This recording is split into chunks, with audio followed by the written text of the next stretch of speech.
bitterness is best killed at its root. Times I put out something, I see people come to the comment section and speak like the junior brother of Jesus. This life, don't just do this. Let's just live the right that is holy life. Let's just do this, that. Do you know what rejection is? Do you know what it means to go through life and there's no one who has mirrored acceptance, including your own blood? Do you know the tendencies that comes with it? That in many cases, bitterness is not about forgiveness first. It is about healing first. You have to heal. And many times, let me tell you this, to heal from the trouble a person has caused you, you have to create distance. And that's what many don't want to hear. You have to create distance. Sometimes you have to walk away. Let me say this. There are marriages that I am sorry cannot repair. And as a pastor, I insist that it should not be repaired with I'm sorry. There's a need for people to sit down and ask questions. Why are you doing this to your wife? Why are you doing this to your husband? Why did you say this? Why did you say that? Because there are people who don't even know what it means at all, what people go through. Their emotions is numb. For your own sake, move on. It is not for their sake. The one who is locked in prison, the one who is crying, the one who is shedding tears, the one who is feeling it is you. There are people who are too battered to even know that you are bruised. They are hurting you, but they too, they are not fine. Their life is also meaningless.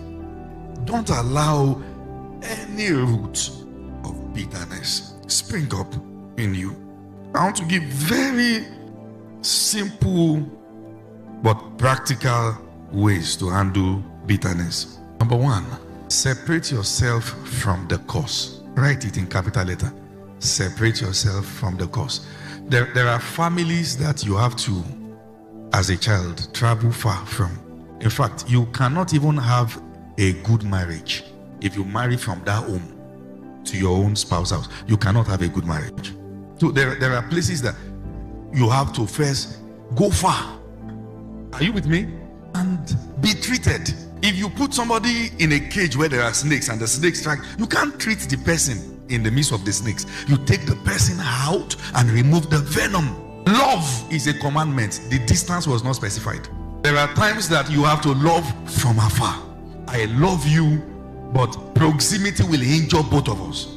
I'm not saying don't restore fellowship. I love you sincerely. But if there will be someone that will rise from this home to change the narrative, it cannot be somebody who is a part of the problem. There are times to detach. People just talk about things. People shall mouth now. His mouth. There is the way you comment on an issue. You have just said, let me go through what they went through. So when next we make a post about it, you keep quiet. Me, the way I am wired with forgiveness. No, that's natural. There are situations that will exhaust that natural one, that you will now need divine strength to know what we are talking about. Have you seen where they exhaust patient people and something speak within you after 1 hour? You say, was I the one who just... When the Bible talks about Galatians 5, the fruit of the Spirit, love, patience, gentleness, none of those things is a natural fruit. It is the fruit of a mature, regenerated spirit. It is that gentleness there. It's not that one that I don't used to talk in class. And when they write noisemaker, they don't write my name. That's not the... Are you following what I'm saying? That's not the gentleness. Even Joseph, that his brother sold, a guy, the moment God lifted him, he didn't say go and look for them. Not because he was a bad guy. There are times that you need time and deliberate approach to heal. Then there can be restoration. This kind of restoration is not a 5 seconds thing. And let me say this to you. If you are going through healing process and you are sincerely praying to God for your mind and soul to heal your emotions so that there can be a restoration of affection in certain places, the fact that it is taking time doesn't mean you are a bad person. Sometimes the depth of the injury is deep, but make sure between you and God, heal. Are you following what I'm saying here?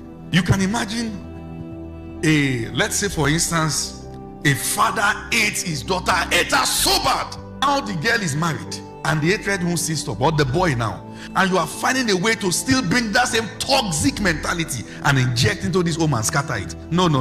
There are times that you have to say, I love you sincerely, but distance is a must. Let me tell you something. For some of you, preparing for marriage is not just preparing in character. No. Preparing for marriage is to treat certain family members that there's a gap. There are some of you, if you don't start building that now, your home will become worse than the dysfunctionality you grew from it. It is you growing up and every blessed day of your life choosing to live by example. This is the boundary. There are homes that mother-in-law came for Omugo, and that's the end of peace in that home. Just one statement, they never knew peace again. There are times that distance is a must, but love is compulsory. Is that okay now? See, let me tell you this. Don't overrate yourself. No, I can't take it. I can't take it. No, that's how you have been taking it, and now you have gone bad. The whole thing you are taking is become cancers in your heart. You are not fine anymore. You are not Superman. You are not Superman. Detach yourself. Heal. Come back. And there are times that where to come back to is bad. We keep it from afar, but I love you. When we get to where we'll both find out how we love each other, but we cannot. Shut the door to every unnecessary knowledge. Let me use that word. There are certain knowledge that is not necessary. There are things you don't need to know about. Apostle Lazarus, you need to see there's this man of God that hates you so much. It's none of my business. Sometimes you know too much, and it's a sign that you too, you have a problem. You are searching people's phone to see what have they said about me. What did they type? What was this person saying? What does she feel about me? What? Usually that is because your self-perception is weak and your self-esteem is battered. Let me tell you this. There is a way you feel fly when people praise you. The devil is also aware that you can be destroyed through criticism. Oh, Apostle Lazarus, amazing man. It's your business. Because my topic tomorrow can deal with you. So it's your business. It's your business. I just like him. You better be careful. You better be. No, it's the truth. Even myself. I'm not sure what I think about myself like that. I just like him. He's so cool. Be careful. Because we are dealing with fundamental issues. If you are found as a culprit, the message will deal with it. Oh yes. I've seen women hijack my teaching and use to con men till the day I face women. Any system that you see strive inside, somebody is empowering gossips. You hear them said this, they said that, this one said this about that, this one. You cannot live your life like that. There will be pain in your house. One of the things God has taught me to deal with my heart, listen to what I'm saying, is to be careful what my conclusion is about people. You cannot be bitter towards a person until your conclusion is bad. When people are doing things, the devil is trying to attack your conclusion. He's trying to give you perspective about the person. The moment you conclude this person is bad, there's nothing good the person can do again. And you believe. Sometimes we believe gossip about people because the gossip seems to partner with our hatred towards them. Somebody that you already hate. Let me tell you something.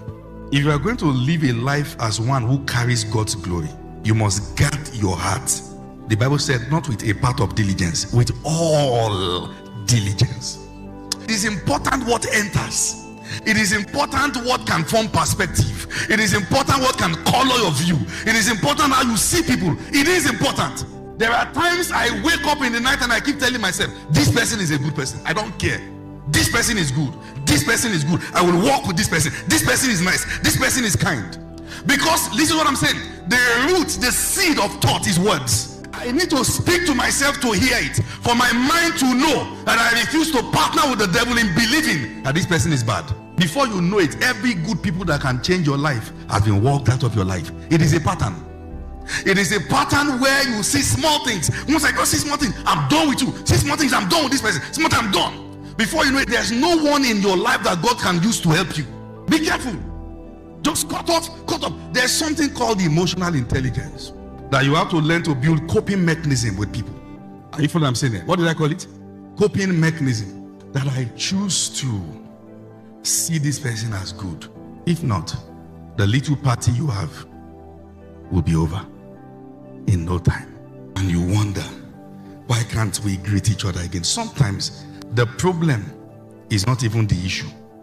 Sometimes it is the gossip that follows. What makes many relationships irreconcilable is not even the matter. It is those who are cashing out on the matter. Those who have been waiting for this matter to come. And let me tell you this. Anyone who gossip to you about people will gossip to people about you. It is a matter of time. A gossip is a gossip. Today they have this side, tomorrow they have that side. Somebody said when you sell your neighbors cheap, even the buyer won't trust you. They should not trust you. Are you following what I'm saying here? Somebody, maybe you just went to meet Pastor Mimi and say, Pastor Mimi, you won't believe. Say what? Say, Apostle, we need to see what we saw. Let me share a story with you. I don't even know. I heard it. I can't remember who shared with me. Somebody who took a husband-to-be, took the man to the family house, said, this is the person I want to marry. Everybody celebrated, oh, you are welcome, our in-law, blah, blah, blah. Later, that night, our closest friend messaged the guy, are you aware that the girl you want to marry as a child, is that the person you want to marry? The guy said, describe the child. Male. How tall? This tall. The guy said, thank you, that's my child. Who are the people you have lost in your life? Not because of what they did, but because of what you heard from a talebearer. That's why I'm seeing our world, people are more brutal than the devil. God forgives, but we say the internet doesn't forgive. Who are those on the internet? People. If God brings out somebody from nightclub now, that they know this person as somebody who is a professional, whatever you call it now, and this person is out and serving God, who are those who first caused the person now? People.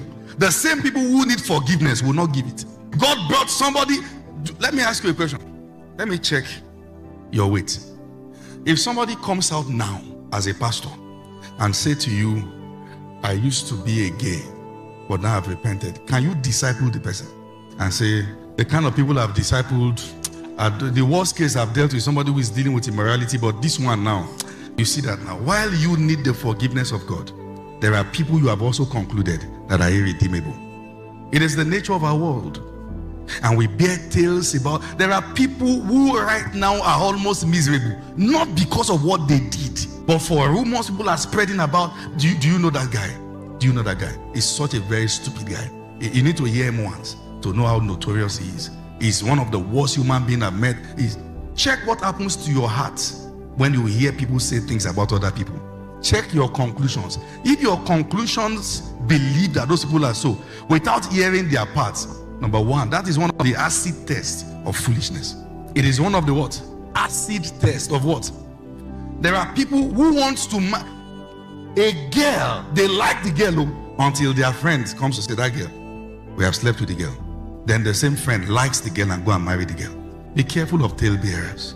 Be careful of getting information about things that is none of your business. There are people who are so inquisitive. They want to know what everybody is saying about them.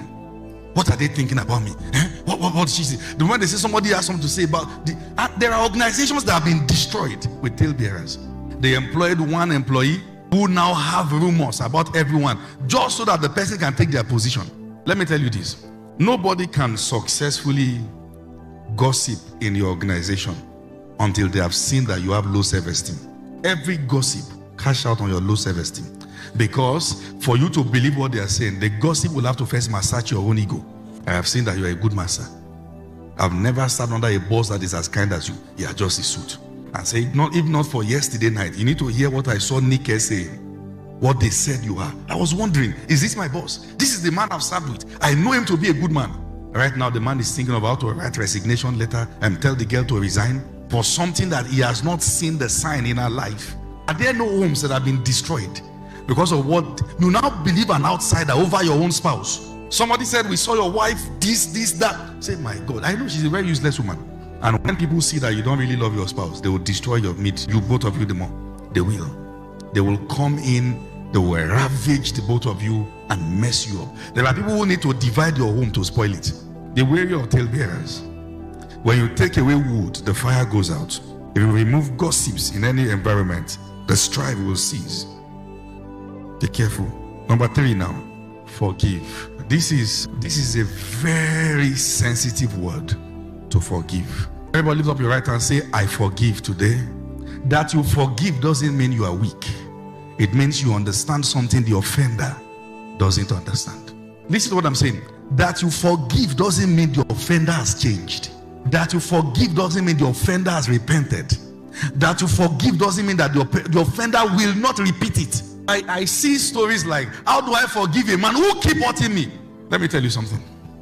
If I come this first time, I did the other time, and I push him, he falls, stand again. I come again the second time, I push him again, he falls. I come again the third time, I push him again, he falls. Who is the fool here? Him. You know why? You must get away from the level where you can be emotionally reached. Let me tell you what that means. What that means is, if you will not stop doing this, I choose to outgrow you. How do I outgrow you? Keep doing what you are doing, but you will not meet the same puppet who will go back and cry. I now understand that you must have a problem to be like this. Somebody is talking to you and talking you down in a way that wants to bring up pain and poison from you. You must learn to see the person for who they are. This is what you want to bring out of me, because I know if you are too much in pain, you will not see beyond the smoke screen. Talking you down. Do you know how foolish you are? How stupid you are? How condescending your behavior is? How this, how unwise, how blah, blah, blah, blah. This is what you want. That I will always sit down here and sulk and cry.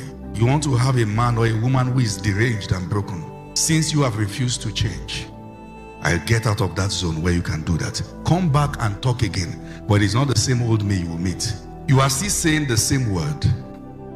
There comes a time that, let me tell you, people who curse and talk people down with words, what hurts them the most is to see that you are not hurt. Are you not the one I'm talking to? You mean all the things I'm saying? You are looking at me as if a dog is barking? What are they saying? I'm pressing a sensor, trying to get a rebuttal, an emotion from you. Why are you not giving me? You used to be my puppet. I know the key to press, and you break down. If they will not stop pressing that key, refuse to break down. The woman who has hurt me the most all my life called me for 16 minutes, was raining curses as a teenager, and was saying things. I removed the phone from my ears and placed it on my bed. When she was done by herself, I'm sure she must have said hello, hello, hello, hello, hello. Network, I don't care. She ended it herself. I called her back after about an hour, and I said to her, I said, I know the reason why you are shouting, and I know the reason why you are talking and saying the things you are saying. I said to her, you are afraid of me. What do you mean? I said, you are afraid of me. I said, you know that the hand of God is upon my life and He will lift me up. And you are afraid that I will remember all the things you have done since I was growing, and I will afflict your children. But you don't know who I am. I love you and I love them with my entire life. The woman broke down in tears. That is what it means to take your emotions away from reach, outgrow them, and you see that they are children. Forgiveness is not complete until you no longer want the person to go through the kind of pain you went through. It is a deep matter. Think of the biggest pain right now in your life. All the things you remember that followed you from your childhood stage down to adulthood. The statements they said about you, how they said the shape of your head was, how they called you a witch, how they called you different names, how you went to a pastor who prayed for your family and singled you out and said this one amongst your children is a witch. How one particular uncle that the family trusted will open your clothes at night and try to touch you. Remember all those pains that affected the way you perceive men, the way you see life, the way you see people. Remember, put the offender side by side with the pain in your mind right now. One thing about the mind is, whatever it is you think about, the flood of emotion that comes with it comes also. You look at that person, you are boiling in your heart and saying this year has gone by. Everybody still call this person daddy, but nobody knows person the predator. Put the person side by side now in your mind and say, through Christ that strengthens me, I forgive you. The person may still call following day and say, useless child, how are you? The version of me that will be hurt died yesterday. Are there forgiveness that comes with tears? I tell you, there are forgiveness that takes weeks. You will cry. You will now begin to see how deeply rooted you are. Have you seen where somebody has boil and they are trying to get out the pus? That is how it is when you are trying to get out pain from your mind. Something really bad is going on there. When will you be free from that prison? They are not the ones inside, it is you. Unfortunately, many of these people are so insensitive that every blessed day, they don't even think about your existence. And they still go about hurting others. You get out of that prison for your own sake. A woman is there knowing that the husband is eating on her best friend, and the best friend will still greet her. Knowing that the husband is trying to sleep with the younger sister, and she keeps it in her heart. Knowing that the man is trying to do this, and she's wondering, say, how do I forgive such kind of man? This man has made me a bitter woman. He has made me deranged. Or a woman who has never honored her husband, not for a day in her life. When she looks at him, all she sees is a man she wants to hurt. It reminds her of all the pain and the agony she has been through. And the man is saying, if I'm your husband, where's my honor? But honor can't flow where there's pain. Some of you will need to call people today, and say, I forgive you. Their response is, useless. What do you mean? See this Momo, you still say they forgive me. Who do you say you be now? Don't worry. forgive you. Just go. You are the victim, not me. I let go. You can never truly heal until you take that step of forgiveness. And sometimes to seal it up, you have to tell the person to their face, I forgive you. Some children will have to go and look at their father and say, for the pain you have caused me and all my younger ones, for the pain you have caused my mother, I forgive you. Some children will have to go and tell their mother, for abandoning us, for all the things you have done, for all the things, the way you were not there, the way you hated me in particular, I forgive you. God wants them to live a good life. While God is busy on your matter, He's also busy on their matter. He's trying to find, and many times the fellow who began this bitterness is not even them. It's the father of their own father. And the thing has been passing from one person to another. Are you aware there are people who will hurt you and are so manipulative to look nice to everybody? They will cause you pain, and they are the ones who will call kind and nice. They will come out and they are the ones greeting everybody, and you who really love people, now you are venting and bleeding. Nobody believes you are kind. You are taking it too far. This is the real person. This is the real culprit. He will do bad things, but he knows how to manage relationships. He will greet everybody and respond to them and say this is that and all that. You have a good heart. You are loving, you are trusting, you are genuine, you are kind. But when you are hot, you don't know how far is too far. Everybody must be served around. Or you truly love people, and now the perception of people about you is bad. That is a sign you need to change your strategy. What you are doing is not working. And if you continue like that, the only narrative there will be about you is that you're a witch. And there will be no one to defend you, because all those who should would have been bruised by you too. What do? Get up. Forgive. Don't make anybody make you a fool. And don't make a fool out of yourself. This life is not that nice. There are dangerous people around. Are you following what I'm saying there? Are you aware there are people you know in your family as bad? Meanwhile, they are the nicest. They are the nicest. Just leave him. They are the nicest. Everybody believes this sister. Maybe the fellow is now even trusting God for a child. They say, no, it's God of the wickedness. Meanwhile, this fellow is not wicked. This fellow is just pained. They have done things to her in that family that it will take growing up for everybody to understand what she has endured. But this is the narrative. The bad witch, the wicked woman, the this and the that. And she has allowed this because she is not managing the emotions well. You must forgive. You must. Lift your hands again and say, Father, again I represent my heart before you.